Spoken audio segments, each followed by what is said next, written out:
Alors, je m'en vais dans Jean chapitre 3, le verset 14. Moïse éleva le serpent d'airain dans le désert, il faut de même que Jésus-Christ, le Fils de l'homme, soit élevé, afin que quiconque croit en lui ne périsse point, mais ait la vie.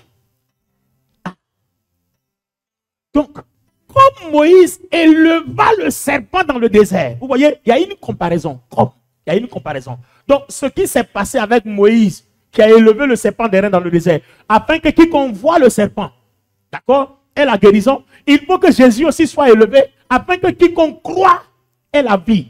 Donc, quand je m'en vais voir cette comparaison-là, on dit, là-bas on voit, et puis ici on croit. Donc, s'il y a comme, c'est que voir, c'est croire. X multiplié par X1 égale 2. Donc, X égale à 2 sur X1.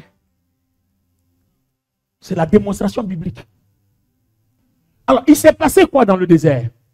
Dans le désert, dans Nombre, le chapitre 21, à partir du verset 6, il s'est passé quelque chose. Qu'est-ce qui s'est passé? Les enfants d'Israël en partance pour Canaan sont des rebelles. Ils se sont comportés comme des... Quand je parle simplement comme ça, vous comprenez bien.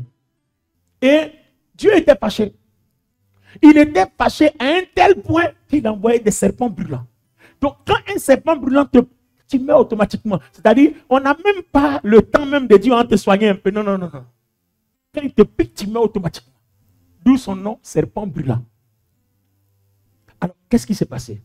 Les enfants d'Israël, ne voulant pas tous mourir, sont allés voir Moïse, demandent pardon à Dieu qu'il trouve une solution. Pour que si les serpents là nous piquent, on ne meurt plus, ou alors au mieux qu'il les éloigne. Alors, voici la réponse de Dieu à Moïse. La réponse de Dieu à Moïse est celle-ci. Il dit, Moïse, fais-toi un serpent. Donc, l'image d'un serpent brûlant. C'est-à-dire, Moïse ne va pas prendre un des serpents brûlants, vrai, hein? Il va faire tailler une image du serpent brûlant. Et on va mettre l'image, on va mettre le serpent brûlant en haut d'une perche très élevée. Donc, quiconque ayant été mordu par un serpent, si il arrive à voir ce serpent, cette représentation qui est sur la perche, automatiquement, il est guéri. C'est fort. C'est comme on dit, si tu vois, tu es milliardaire. Ça là, tu vois ou tu ne vois pas? Tu vois ou tu ne vois pas? Ah bon, tu n'es pas bien. Comme ces milliards là, tu vas voir forcer. Les milliards sont en jeu, tu vas voir forcer. Tu vois ou tu ne vois pas? Tu vas voir. Alléluia. Tu vas. Ah bon, même si Satan t'empêche de voir, tu vas voir. Hey! Et maintenant on dit, comme Moïse a élevé le serpent d'airain dans le désert, il faut, afin que quiconque voit soit guéri, il faut que Jésus-Christ, le Fils de l'homme, soit élevé, afin que quiconque croit, c'est-à-dire quiconque a la foi en son nom, soit guéri, soit sauvé, ait la vie. Donc, la définition de la foi devient quelque chose que nous voyons dans le spirituel avec nos yeux spirituels, que nous appelons par la confession dans le naturel et la chose arrive. C'est comme si on appelle à l'existence quelque chose qu'on ne voit pas, mais que nos yeux ont déjà vu dans le spirituel et puis on envoie dans le naturel pour que nos yeux naturels voient. Donc la foi est une ferme assurance des choses qu'on espère, une démonstration. C'est-à-dire, je vais voir, je vais appeler, et puis ce que je ne voyais pas dans le naturel va arriver. Mais là, on te dit, il faut l'avoir vu spirituellement.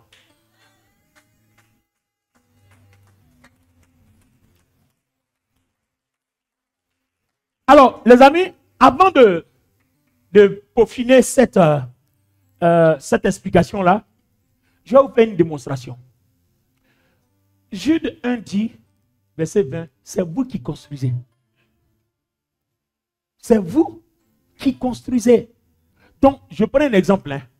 Je suis en train de prier pour une femme qui a les trompes malades, qui veut faire un enfant. Mais pendant que je prie pour la femme voit toujours les trompes malades. Donc, les trompes malades que tu vois là, l'image là est connectée à une des pensées. Et comme c'est la mauvaise image, c'est la chair. Or, la chair produit quoi? La mort, selon Romains 8, 6. La puissance de la chair produit quoi? La mort à cause du péché. Mais la puissance de l'esprit produit la vie et la paix. Romains 8, 6. Donc, pendant que je prie pour toi, pour que tes trompes soient renouvelées, il faut voir de nouvelles trompes. Donc, cette image-là, qui glorifie Dieu, envoie un message que Jésus est capable de te donner de nouvelles trompes. Et comme c'est conforme à sa volonté, comme c'est pas pour satisfaire tes convoitises, comme il y a un témoignage qui montre que Jésus peut, alors le Saint-Esprit se sert de l'image positive que tu communiques à ta pensée. Et non, il va le faire. Pendant ce temps, quelqu'un confesse que ce que je vois soit ainsi.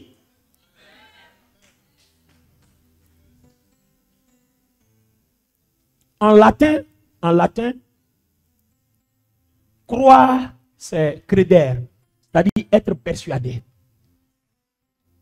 Je suis persuadé que la chose est véritable. Credere. En grec, croire, c'est admettre. Donc, j'admets que la chose est une réalité. Je pense que la chose est une réalité. Et en hébreu, croire, c'est amen. C'est-à-dire confirmation. Donc, je suis sûr que la chose est confirmée. Donc, quand vous voyez, soyez sûr, comme Élie l'a dit à Élisée, que vous avez reçu. Donc, dès l'instant où j'ai communiqué, que j'ai vu, c'est déjà confirmé. Donc, moi, j'admets. Je pense que c'est une réalité. Donc, je parle. Et ma parole va appeler ce qui n'existait pas à exister. N'oubliez pas une chose, les amis. C'est par la parole que Dieu a tout créé. Que la terre soit. Et la terre fut. Par la parole. Donc, si vous ne parlez pas, si vous voyez des choses que vous ne parlez pas, ça va rester comme ça. Quand vous faites un rêve ou bien un songe, quand vous vous levez, que vous avez vu une image négative, c'est la même chose. Hein? Parce qu'il y a des images que vous devez avoir, communiquer parce que vous avez envie de bâtir quelque chose. Mais il y a aussi des images que Dieu vous communique pour vous donner des informations. Le Seigneur peut te montrer un songe bizarre, il voit un esprit de mort. Et puis vous te dites que, petit, ou bien ma petite, fais attention, hein, qu'il y a la mort qui arrive quelque part. Quand tu te le réveilles, c'est pour que tu puisses parler.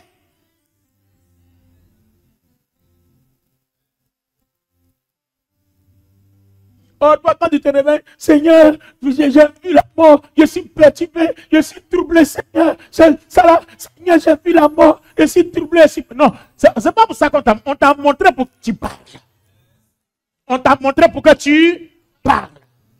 Est-ce que tu es d'accord? Non. Si je ne suis pas d'accord, je dis, Seigneur, merci. Je viens de voir un tableau, mais je ne suis pas d'accord. Parce que tout ce que je vois, mon esprit voit, c'est des choses qui vont se réaliser. Donc moi, je refuse ça. Je ne suis pas d'accord. Je commande que la vie vienne à la place. À cause de mon union avec le Christ, je ne mourrai pas, je vivrai. Et je rendrai témoignage que Christ est ressuscité, qu'il a vaincu la mort. Esprit de mort, arrière de moi. Esprit de mort, arrière de moi. J'appelle la vie. Christ est mort pour donner la vie.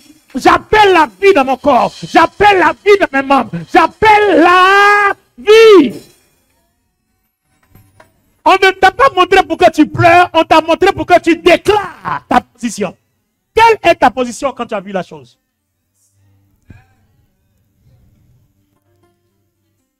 Quelle est ta position quand tu as vu la chose? On ne te demande pas de pleurer. Vous comprenez? C'est pour ça que les chrétiens indépendants ont toujours des problèmes. Quand ils voient, ils pleurent. Mais le chrétien qui a compris comment ça fonctionne, quand il voit, il prend position et puis il part. Le diable veut que tu meurs. Quand tu te réveilles, tu lui dis, mais mon ami, tu es en retard. Parce que Jésus m'a communiqué la vie il y a longtemps. C'est-à-dire, tu n'es même pas pour le. Tu lui dis, mais tu es en retard. Parce que Jésus-Christ m'a communiqué la vie il y a longtemps. Donc, ce que tu viens de montrer là, je te ramène ça chez toi.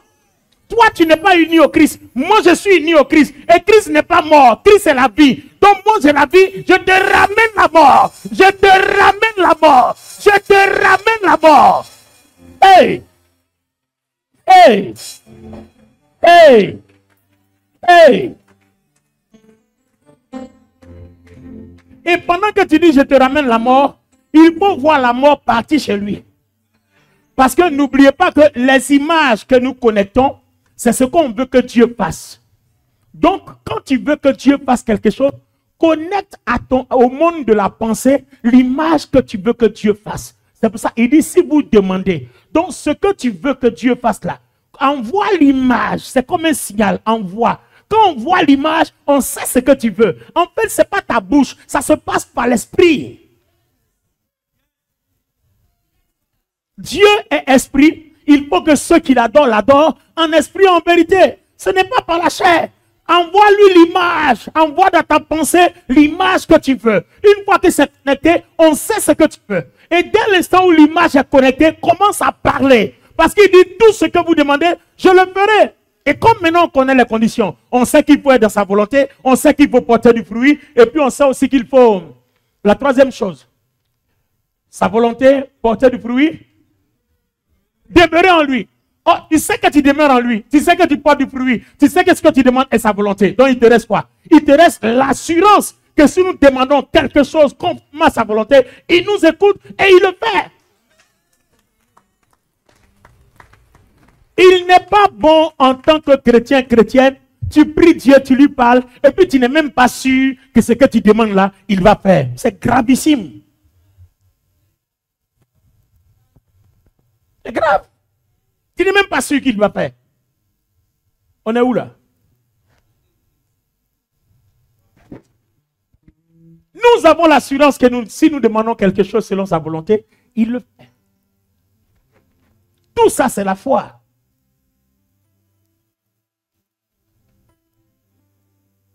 Hey.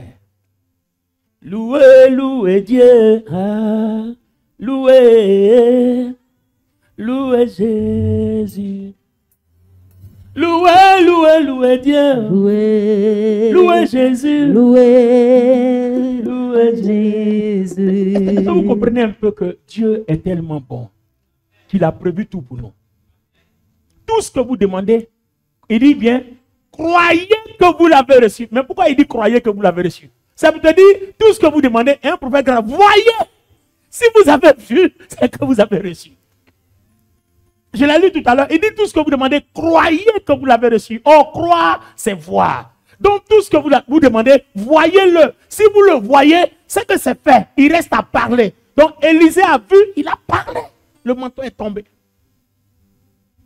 Donc, je comprends que, en fait, Élisée, lui, voyait déjà la double portion sur lui. C'est pour ça qu'il a déchiré en deux. L'image qu'il avait en lui, là, quand c'est tombé, c'est ce qu'il a appliqué. Il n'a pas fait autre chose. Il dit, je veux la double portion. Donc, pendant qu'il parle là, il voit comment il va utiliser ça. Donc, quand c'est venu, il a déchiré.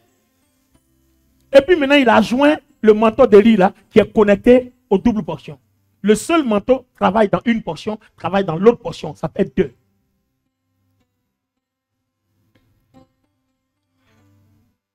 Toi, tu demandes des choses que tu ne vois même pas. On dit ce que vous demandez, croyez. Donc, ce que vous demandez, voyez.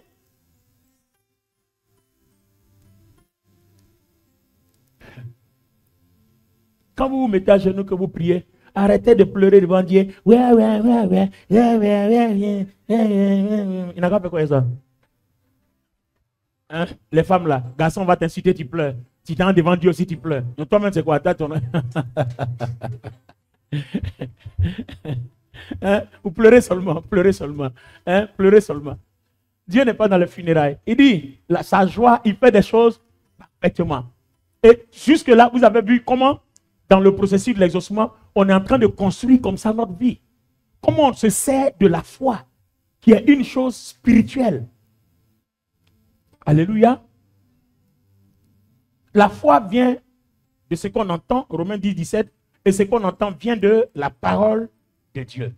Sur ce point-là, je vous montre comment voir. Tu vois, non? Je vous montre comment voir. Parce que la foi nous donne deux portions. La foi vient de ce qu'on entend vient de la parole de Dieu. Pasteur Pierre, viens. Le dimanche dernier, j'ai fait une même démonstration. Commencez à me décrire l'habillement de Pasteur Pierre. La couleur de sa cravate? Costume? Bon, tout est gris. Donnez-moi des gris différents au moins. Ça là, c'est un gris quoi. Bon, gris pétrole. Gris clair. Et la chemise? Carolé de quoi?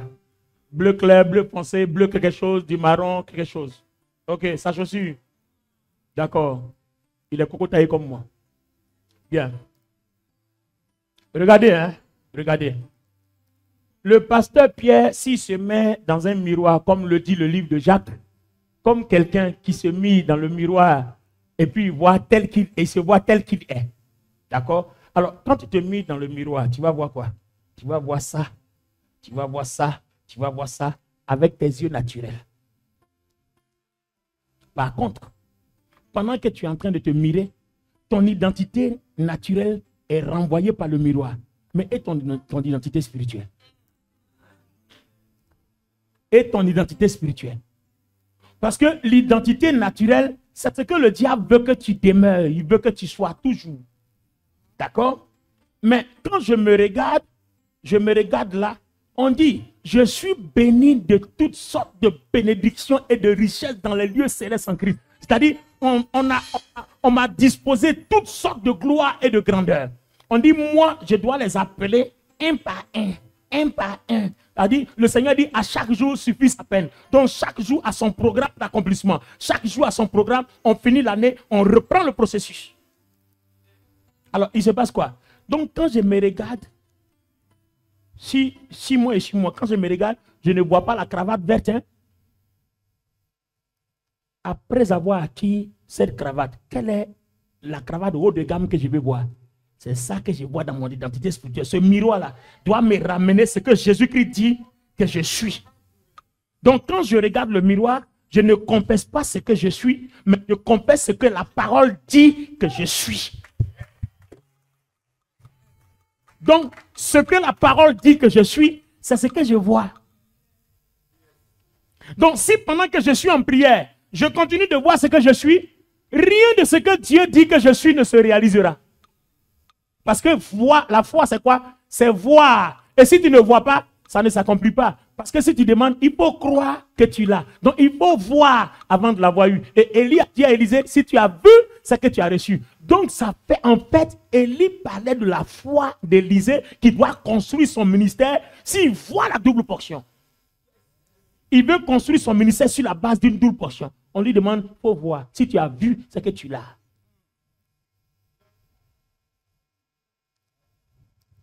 Merci. Alors, la deuxième définition dit,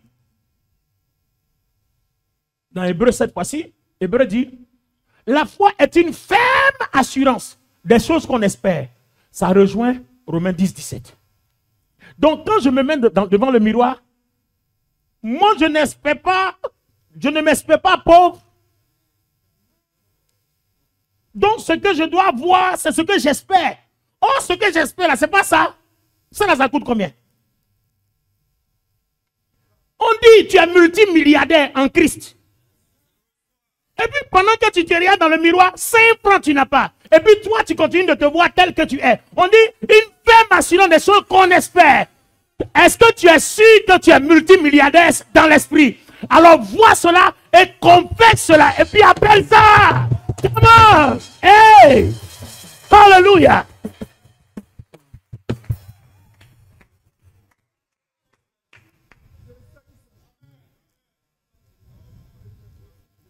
Donc, on dit une ferme assurance.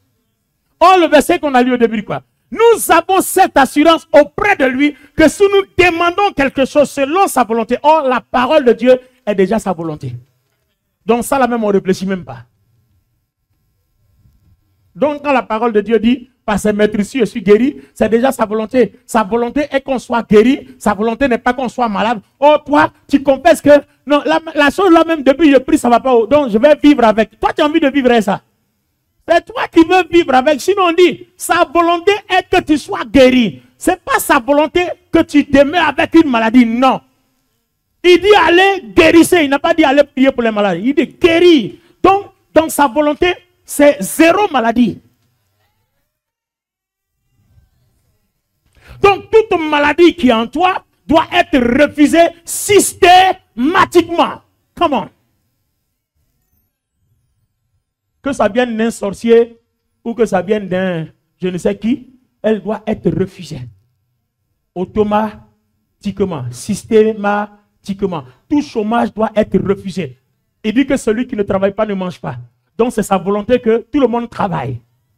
Donc si tu ne travailles pas, tu ne peux pas dire que moi, comme dans ma famille, on ne travaille pas, moi aussi je ne travaille pas. Tu l'as accepté. À partir du moment où tu as communiqué ça à ta pensée, c'est fini, ça devient une vérité. Admettre que la chose est une vérité, croire que la chose est véritable, c'est toi. Faites attention à ce que vous entendez et ce que vous voyez. Quand tu entends que tu acceptes, ça rentre dans ta pensée. Quand tu vois que tu acceptes, ça rentre dans ta pensée. Donc ce que tu n'acceptes pas, dis je n'accepte pas. Dès l'instant où tu as dit tu n'acceptes pas, ton cœur depuis c'est fini. Si vous croyez dans votre cœur, vous confessez dans votre bouche, il dit, ça devient la foi, ça marche.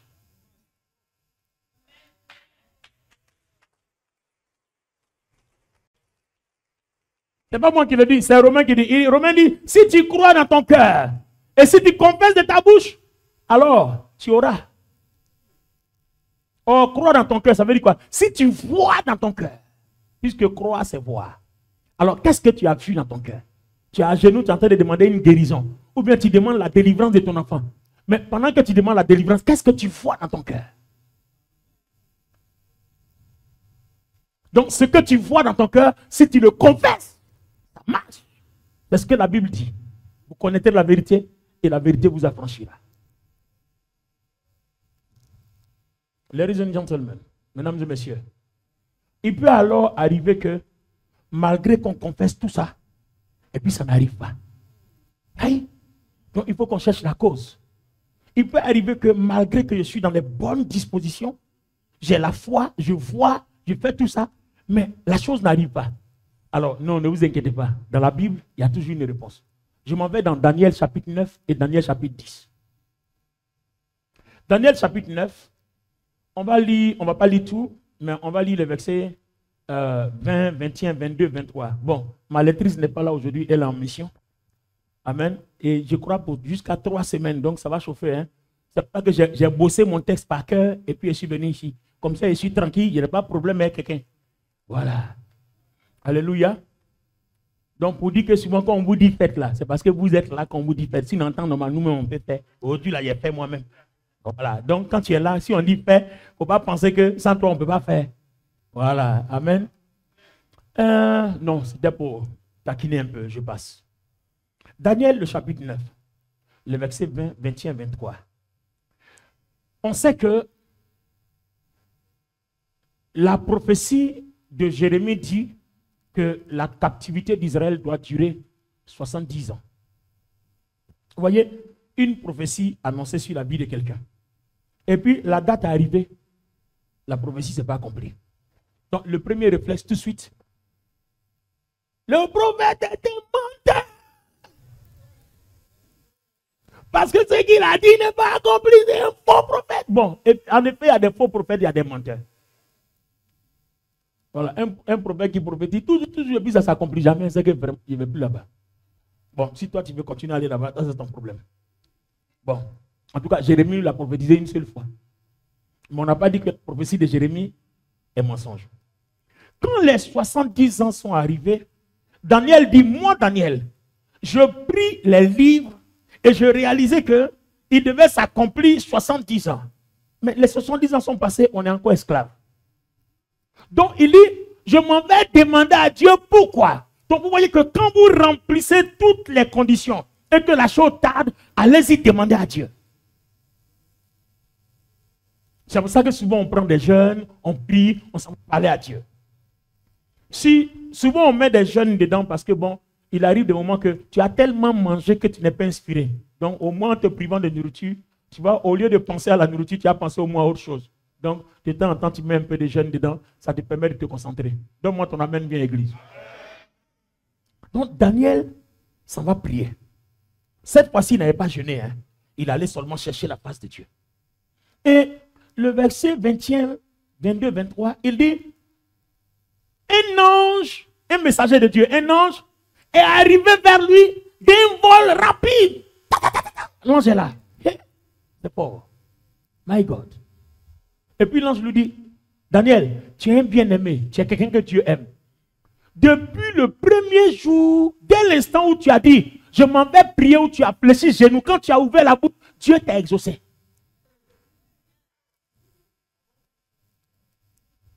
Mais c'est parce que le Seigneur a dit, tout ce que vous demanderez à mon nom, je le ferai. Vous voyez, automatiquement, dès qu'il a ouvert la bouche, Dieu l'a exaucé.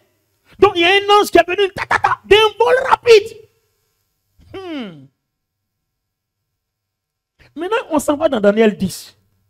Cette fois-ci là, il dit, il a jeûné pendant 21 jours pour se repentir pour ses péchés, les péchés de son peuple, pour que Dieu fasse grâce. Parce que vous savez, à l'époque, il n'y avait que par la repentance qu'on pouvait être agréable à Dieu. D'accord?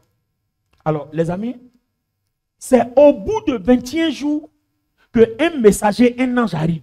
Aïe, dans Daniel 9, quand il a prié, papa, d'un vol rapide, un ange est venu. Mais cette fois-ci là, ce n'est plus papa, hein? 21 jours. Il prie jusqu'à, il n'y a rien. Donc, il dit, bon, je ne mange pas. Il prie 2 jours, je ne mange pas. Il n'y a rien.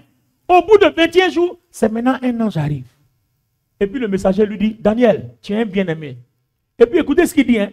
Il dit, depuis le premier jour que tu as eu à cœur, tu as été exaucé. C'est-à-dire, il n'avait même pas encore parlé. Quand il a eu à cœur d'aller jeûner pour le peuple de Dieu, pour que la volonté de Dieu s'accomplisse, vous demandez quelle soit ma volonté, il dit, il a été exaucé.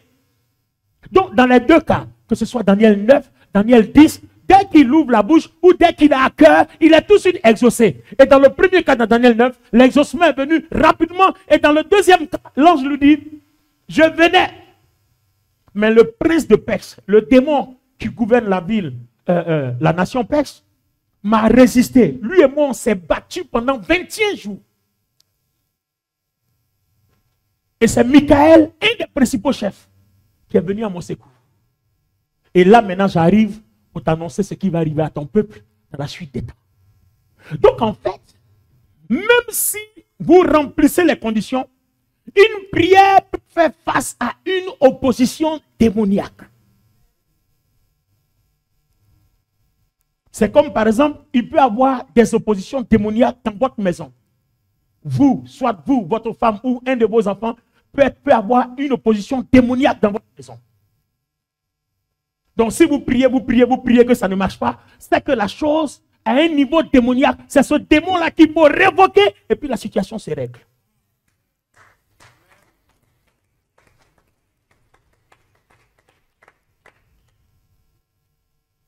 Si Daniel avait arrêté de prier, ça ne serait pas possible. L'ange serait retourné. Mais il a persévéré. Et puis bon, à cette époque-là aussi, Daniel ne pouvait pas parler parce que dans l'Ancien Testament, il n'a pas été donné autorité, n'est-ce pas, aux gens de parler aux démons. Dans l'Ancien Testament, il ne leur a pas été donné cette autorité-là. Vous comprenez? Donc, c'est par la repentance que Daniel pouvait parler jusqu'à ce que la chose arrive. Il n'y a que par la repentance. Alléluia. La repentance permettait de confesser les péchés et de permettre à Dieu d'avoir miséricorde, d'avoir pitié. Or, nous, aujourd'hui, le Christ est notre repentance. 1 Corinthiens 1,30 dit, Christ est notre justice, Christ est notre repentance, Christ est tout pour nous. Donc, nous, on n'a pas besoin de nous repentir. On a besoin seulement de dire, au nom de Jésus-Christ, pour dire, à cause de ce que Christ est déjà notre repentance, que ce combat soit mené pour nous. Est-ce que quelqu'un comprend? Alléluia. Donc vous voyez qu'une prière peut avoir une opposition démoniaque. C'est pour ça que le processus de l'accomplissement va être ceci. Je vous donne un modèle de prière et puis je m'arrête là pour ce dimanche. La suite pour dimanche prochain.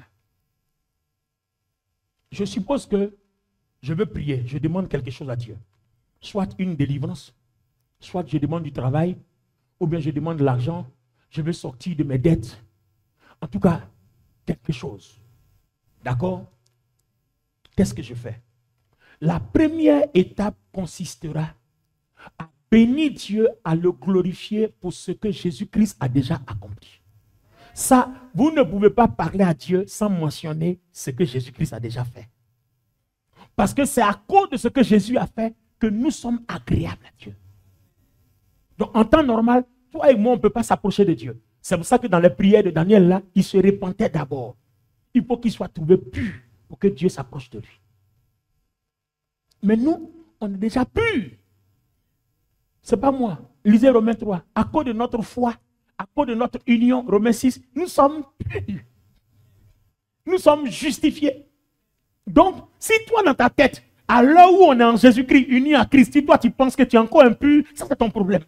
C'est que tu n'as pas encore vu. C'est que tu n'as pas la foi. Mais moi j'ai vu Jésus à la croix.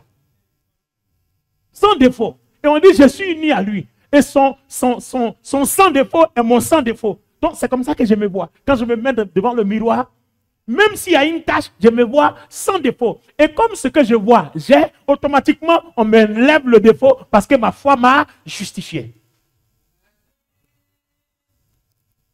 Amen ou amen pas? C'est propre ou c'est pas propre? Alors, les amis, la première étape, c'est ça. Seigneur, je te dis merci.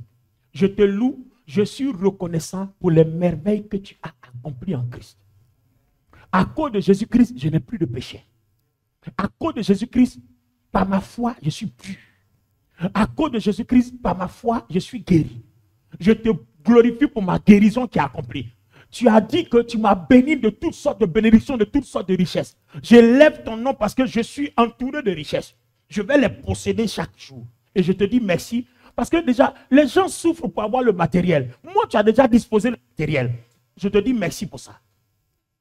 Maintenant, après la première étape, tu dis, Seigneur, cependant, malgré que tu as tout fait, voilà, depuis, je cherche le travail, je suis diplômé, ou je suis diplômé, mais je cherche le travail, je ne trouve pas. Pourtant, tu dis, si on demande quelque chose selon ta volonté, tu nous écoutes. Mais ta volonté est qu'on travaille. Parce que tu as dit, celui qui ne travaille pas, il ne mange pas. Donc, pourquoi je ne trouve pas du travail? Alors, je te présente ce dossier-là. Parce qu'à partir de cet instant, je déclare que je dois obtenir le travail. On est sur la deuxième étape. Non? Pendant ce temps, pendant que vous priez, n'oubliez pas de voir dans votre esprit où est-ce que vous voulez travailler. N'oubliez pas de voir. Il faut envoyer l'image. Parce que c'est l'image là, c'est ce que tu veux. Parce que, vous voyez, le Seigneur a prié pour certaines personnes. Non? Vous vous souvenez de la Bible? Il dit que cela te soit fait selon ta foi.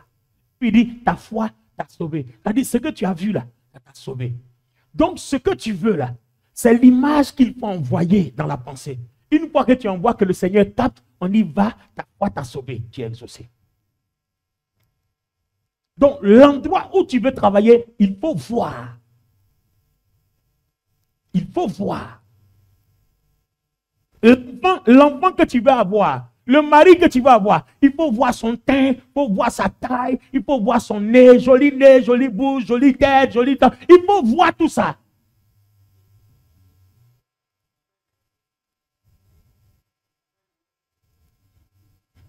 Le dimanche, la prothèse Mena de Boni a demandé, elle a dit, mais et pour le mari, il dit, mais ça marche bien même, fort. Le mari là, il faut voir son teint, voir sa taille, voir son poste, son travail. Il faut voir aussi dans sa poche. Il faut voir tout ça. Et quand tu as vu là, tu appelles. Tu commences à parler, tu appelles. Hey, je les ai réveillés, je les ai réveillés. Je les ai réveillés. Comment? Oh my God. Je les ai réveillés. Alléluia. Wow. Je les ai réveillés. C'est pas ce qu'Élisée a fait. Ce qu'il a vu, il a confessé. Donc, une fois que tu vois ça, tu confesses, tu commences à déclarer. Ça, c'est la troisième étape. Tu as présenté le sujet au Seigneur. Maintenant, quand tu as présenté le sujet, tu vois. Et puis maintenant, tu commences à déclarer. Appeler à l'existence ce qui n'existe pas. Et tu verras la chose s'accomplir. Si tu as vu, c'est que tu as reçu. Tu commences à parler maintenant. Tu parles, tu déclares, tu confesses, tu déclares, tu confesses, tu déclares, tu confesses, tu déclares, tu confesses, tu déclares. Maintenant, quand tu as fini ça, n'oubliez pas. Il y a un petit bémol, une parenthèse qu'on va ouvrir d'abord. Le Seigneur dit, quand Quand tu as vu, c'est que tu as reçu. Quand tu as demandé, c'est que tu as reçu. On a vu dans Daniel 9 et dans Daniel 10 que avant même qu'il ouvre la bouche, il a été exaucé. Dans les deux cas. Donc, c'est un peu l'exemple que j'ai utilisé la dernière fois. Vous avez Internet et vous avez téléphone, non? Le téléphone. Quand vous téléchargez une application, d'accord? Vous lancez le téléchargement. Mais tu ne peux pas utiliser l'application jusqu'à ce que le téléchargement soit achevé. Pourtant, tu as été exaucé. Quand tu as lancé, on t'a donné. On t'a donné, mais tu ne peux pas l'utiliser. Tu es obligé d'attendre que le téléchargement finisse. Et tu suis la progression. C'est-à-dire que la progression doit être entretenue. On te dira le téléchargement à 2%, à 10%, 50%. Même quand ça arrive à 100%, il faut attendre la finalisation. Et puis quand tu attends, maintenant on dit tu peux ouvrir l'application.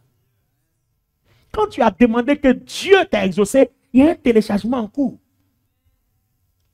Mais le lendemain, quand tu viens prier encore, ne dis pas Seigneur, donne-moi. Non, si tu demandes donne-moi, c'est comme si tu le retélécharges à nouveau. Donc tu annules le téléchargement d'hier.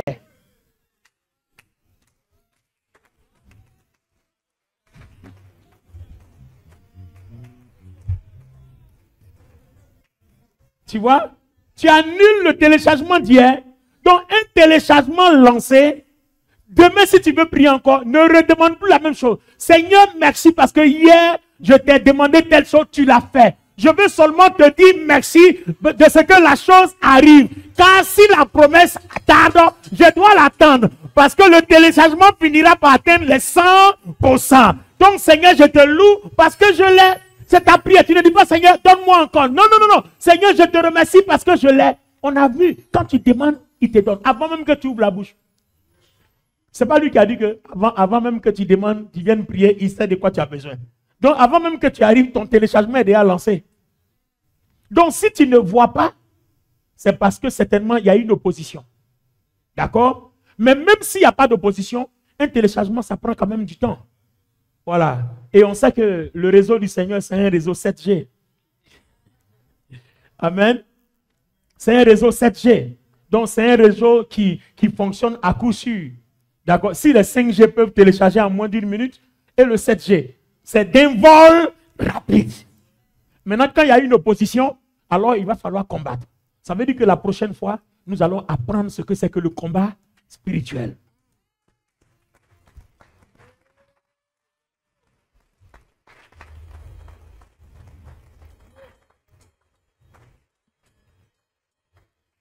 D'accord? Donc, une fois que j'arrive là où j'ai fini de glorifier Dieu parce que je sais que je l'ai, alors la prochaine étape va être le combat spirituel. Même si je ne sais pas s'il y a opposition, parce que souvent tu ne sais pas s'il y a opposition, il y a pas. Donc tu combats quand même. Tu commandes tout ce qui peut être un obstacle là. Pour briser ça, tu as reçu l'autorité. Dans Ephésiens 6, 11, tu as reçu l'autorité. Il faut briser ça. Et quand tu finis, tu loues le Seigneur et puis tu es tranquille. Demain, si tu dois prier encore, tu ne reviens plus sur le sujet. C'est un autre sujet. Donc, comme ça, tu as beaucoup de téléchargements. Et tellement que tu as envoyé des téléchargements, ton ordinateur est saturé, ta vie de prière devient maintenant une vie d'adoration et de louange. Tu ne demandes plus rien. Au fur et à mesure que tu adores, que tu loues, les téléchargements arrivent à finalisation.